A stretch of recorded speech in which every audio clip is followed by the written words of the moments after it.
Academic and lawyer Ian Peach has been thinking about and writing about the famous phrase duty to consult.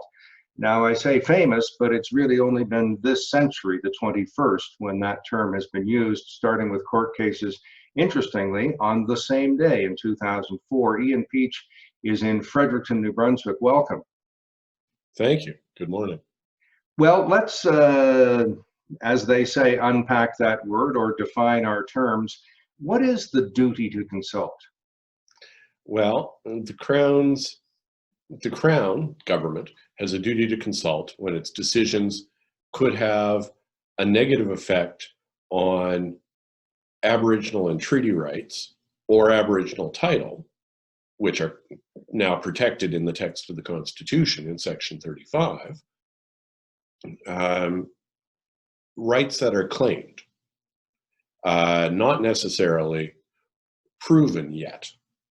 And as you say, duty to consult began in 2004 in the case of Haida Nation in British Columbia. I will say as an aside that while I'm not a practicing lawyer these days, so I'm not rendering a legal opinion here, as a matter of respectful intersocietal relations, Haida Nation, I think, is immensely important because the Supreme Court took the idea that Indigenous peoples were and are sovereign as real, tangible, without doubt. And they referred to Crown sovereignty, interestingly, as assumed or asserted, but not proven.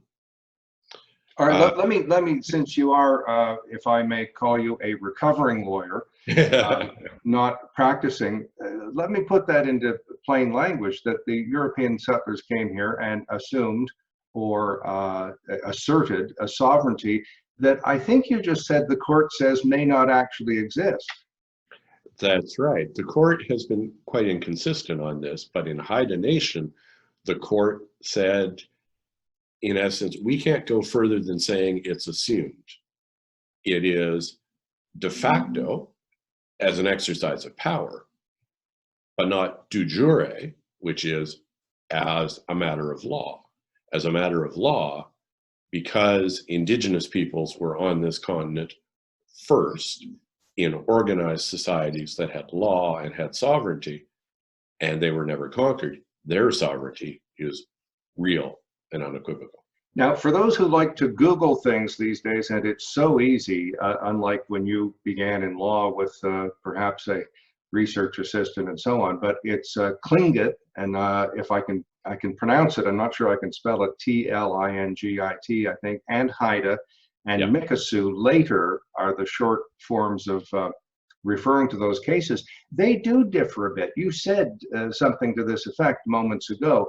I think in one of them it says if you've created a pathway whereby the Indigenous peoples and groups can voice their opinions, you got it made. And then there's another writing that says you have to actively seek out those opinions. So even the Supreme Court on the same day was not exactly in sync with itself. Have I got that right? Indeed. The idea that the Crown government has to have some duty to consult with people who may have a right, even before the right is proven, makes a lot of sense.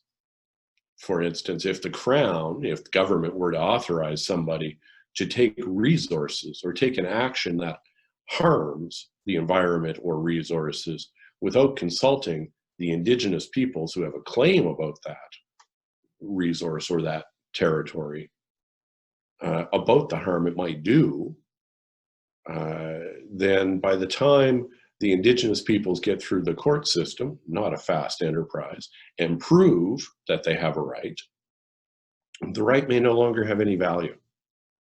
So, there's a basic rule of law, a basic rule of justice, that you can't destroy something that is actually somebody else's thing.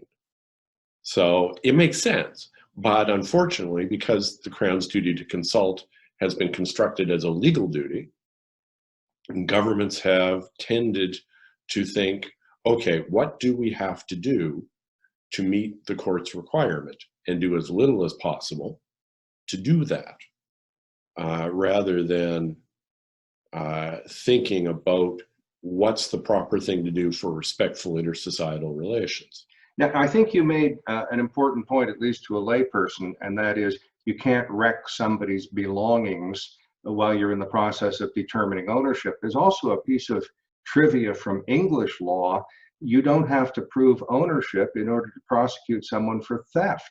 And someone was indeed prosecuted for stealing a teddy bear from the sidewalk outside Kensington Palace when Lady Diana died.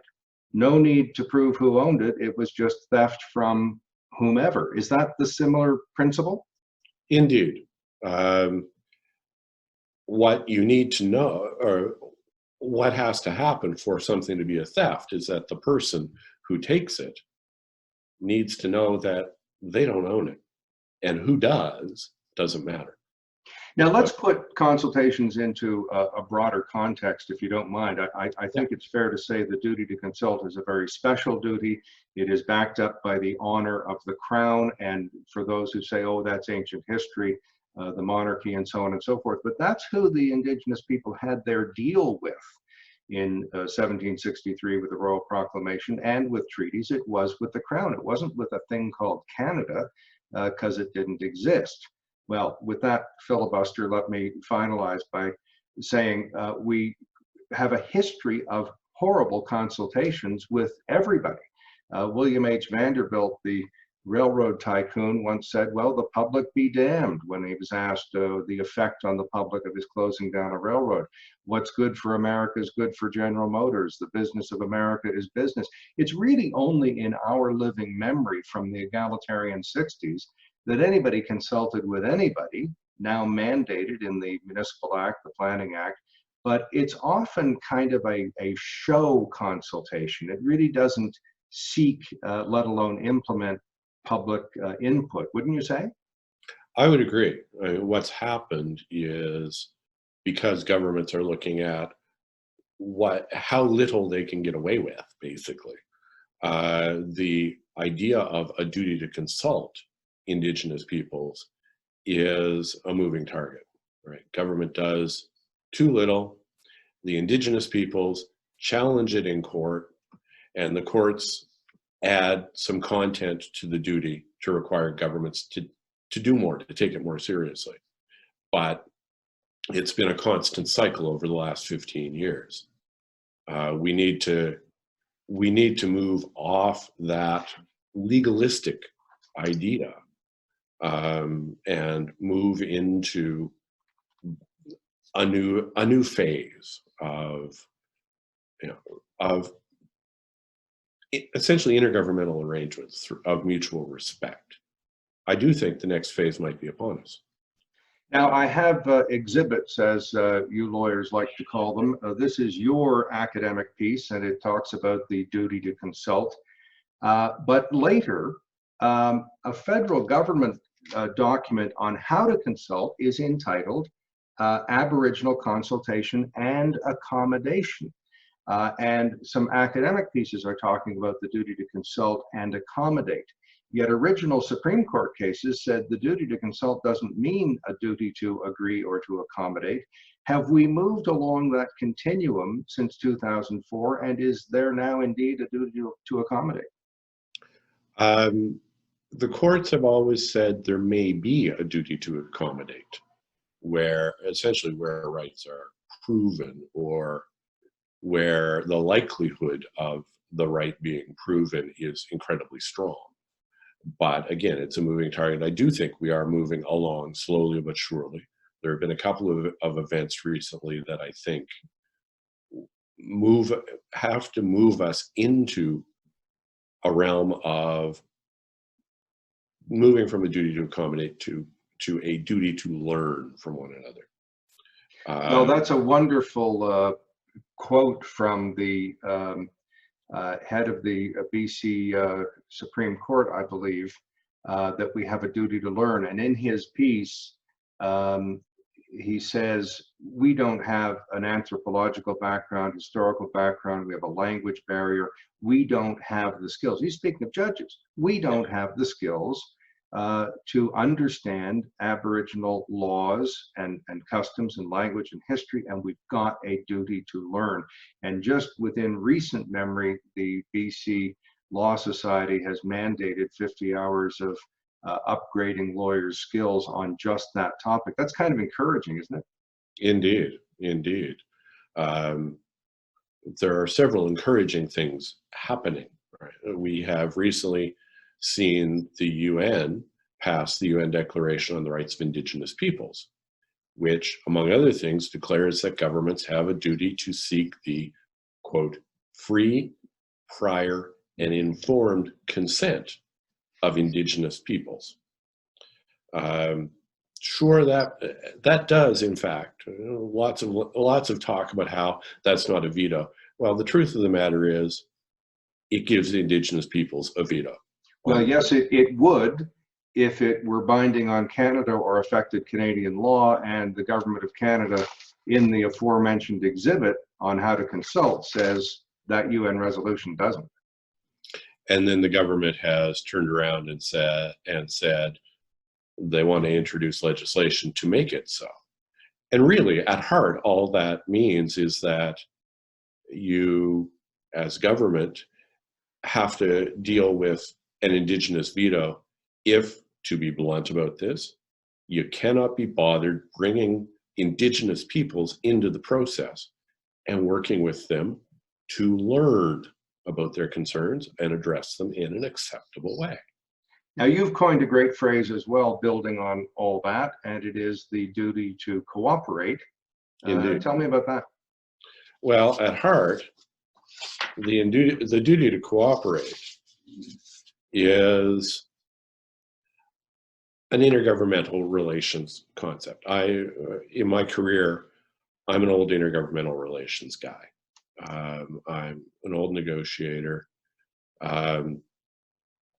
If we understand, as we should, that Indigenous peoples are sovereign nations, that they've never renounced their sovereignty, nor had it legally taken from them, even though they agreed in treaties like the Peace and Friendship Treaties in the Maritimes to share their sovereignty with settlers' governments, our governments need to work with them in cooperation to make decisions together about issues that affect the Indigenous peoples, their traditional territories, their societies, because they are sovereigns and we are sharing sovereignty. We see this now both in BC's new environmental assessment legislation and in the new Federal Impact Assessment Act. In both those, we see some inklings that governments are recognizing that they need to move past duty to consult and begin to take seriously the idea that they have a duty to cooperate. And if I'm paraphrasing a court ruling correctly, that doesn't mean you can say to Indigenous people, well, go off to the Environmental Assessment Review Board or the National Energy Board or some other adjudicative body and have your say like everybody else. That's not really exercising the duty to consult, because it has to be a somewhat unique process, or at least sensitive, doesn't it? Indeed. I mean, last year the federal court found that the federal government's consultation process on the Trans Mountain Pipeline was inadequate in the William versus Canada case, because that's essentially what they did. The court said, look, folks, the reality is meaningful consultation isn't intended to simply allow Indigenous peoples to blow off steam and then let the government move on to whatever it intended to do anyway.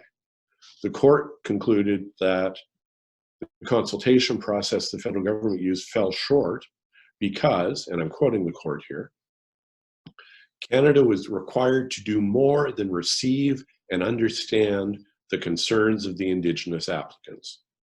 Canada was required to engage in a considered, meaningful, two-way dialogue. On the whole, the record does not disclose responsive, considered, and meaningful dialogue coming back from Canada in response to the concerns expressed by the Indigenous applicants. So two-way dialogue is a duty to cooperate. Well, and am I too encouraged and too excited about the fact that the cabinet sent that back to the adjudicative body, reinvigorated its consultation process, and something like a year later, the federal court said, well, okay, you've now accomplished what you should have accomplished. So is that encouraging? How encouraged should I be on that? It is encouraging. It's a learning process, and governments, especially big governments like our federal government, learn in kind of the way you turn the Queen Mary around, slowly. So yes, that's encouraging. We will see what happens in BC now with the Coastal GasLink protests. But hopefully the courts have served to create an openness to learning, to understanding how to cooperate by creating a credible threat to governments that if you don't get it right the first time, you're going to just delay things tremendously. And hopefully those of us around the intergovernmental relations, political science, legal community can have some, albeit probably small, effect on creating the relationship we need. When we're talking about this arc and evolution that's been going on since 2004, I'm reminded of the late constitutional scholar Peter Hogg, who just died, who spoke of a dialogue between the Parliament and the Supreme Court about what laws mean. And I guess we're in that vigorous dialogue right now. One of the manifestations is that certain First Nations Aboriginal communities are protesting all across the country about activities in British Columbia. And I guess a lot of people might say, well, gee, isn't that weird? I think it's a dozen First Nations bands have agreed to the pipeline. Some haven't, a minority haven't, and then some thousands of miles away are protesting. And you say, you know, what up with that? When Mill said it's the greatest good for the greatest number, you've got more than 51% of the bands who are directly affected in favor of it.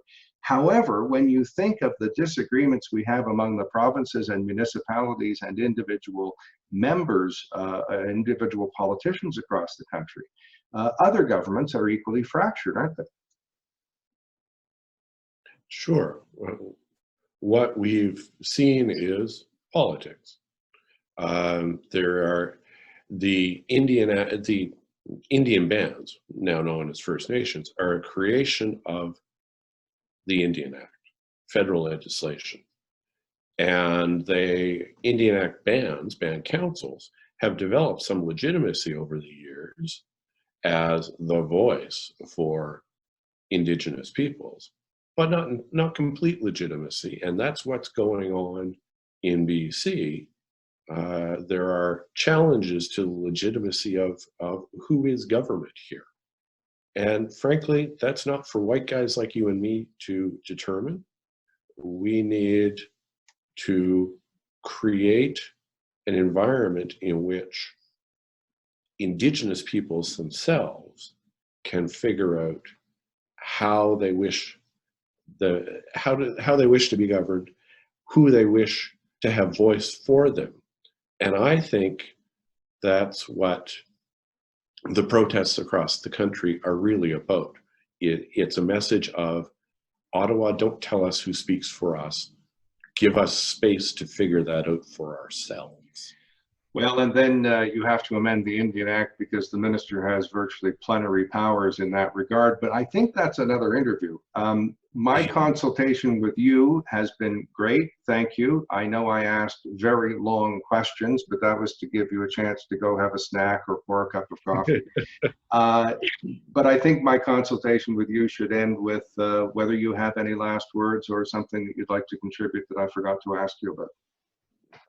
Actually, interestingly, I do. A little bit of an aside. I think all of this comes together Um, I'm in Fredericton, as you mentioned, and I'm really looking forward to learning more about what we can do, how we can do this, how we can create a duty to cooperate out of what we have now next month here in Fredericton. The Mi'kmaq-Wolastoqey Center at the University of New Brunswick, with whom I have a relationship of many years, is hosting its 5th Peace and Friendship Treaty Days in Fredericton on March 12th and 13th. And interestingly, the theme for this year is "You Cannot Own Another Life Form," integrating Indigenous understandings of sharing into land and resource use decisions. Exactly what we've been talking about today. Our keynote speaker, and I'm really looking forward to this, on the evening of March 12th, is Thomas Berger. Tom is best known as chair of the Mackenzie Valley Pipeline Inquiry in the 1970s, an inquiry that was probably the first time Indigenous peoples were given real voice. Indigenous perspectives were taken seriously in resource development project decisions. I imagine we will learn a lot from Mr. Berger, who in the decades since the Mackenzie Valley Pipeline Inquiry has continued to be involved in these debates as a lawyer, and as well from the panel discussion on March 13th with some really interesting, knowledgeable people from the Wolastoqey Nation, the University of New Brunswick's elder in residence, and others, about how we move from a duty to consult to a duty to cooperate. So I'm really looking forward to that discussion, because I think those are the sorts of discussions that we need to have as society, and we need to encourage our governments to have with Indigenous peoples if we want to make this right. Fantastic, and what an opportunity to speak to really a living legend in history and an icon like Thomas Berger. I'm sure it's going to be stimulating, and I hope you come back and tell us about it. Thank you very much. That would be lovely. Thank you very much.